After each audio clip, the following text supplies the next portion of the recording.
মাত্র কয়েক মিনিটের ঘূর্ণিঝড়ে লণ্ডভণ্ড হরিশ্চন্দ্রপুরের বিস্তীর্ণ এলাকা উড়ে গিয়েছে অসংখ্য বাড়ির চাল, ভেঙে পড়েছে একাধিক গাছ, উপড়ে গিয়েছে বিদ্যুতের খুঁটি, বিপর্যস্ত জনজীবন।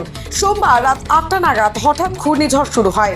ঘূর্ণিঝড়ের দাপটে তছনছ হয়ে যায় বরুই অঞ্চলের পেমা, রানীটোলা, মল্লিকপুর, মিঠাপুকুর, গিধিনপুকুর ও বাকুপাড়া সহ বিভিন্ন গ্রাম। অপরদিকে কুশিদা গ্রাম পঞ্চায়েতের বালুভরাট গ্রামে ব্যাপকভাবে ক্ষতি হয়েছে। ক্ষতিগ্রস্ত পরিবারগুলো সর্বস্ব হারিয়ে খোলা আকাশের নিচে ঠাঁই নিয়েছে। খবর পেয়ে সকালে এলাকা পরিদর্শনে যান হরিশ্চন্দ্রপুর 1 নম্বর ব্লকের বিডিওর প্রতিনিধি দল ও স্থানীয় পঞ্চায়েত সদস্যরা।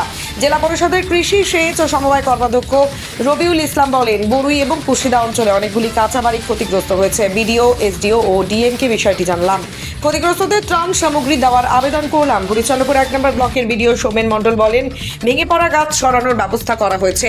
বিদ্যুৎ দপ্তরকে খবর দেওয়া হয়েছে যাতে নতুন করে খুঁটি বসিয়ে বিদ্যুৎ সংযোগ দ্রুত চালু করা যায়। যে সমস্ত বাড়ির চাল উড়ে গিয়েছে তদন্ত করে ক্ষতিগ্রস্তদের প্রয়োজনীয় ত্রাণ দেওয়া হচ্ছে।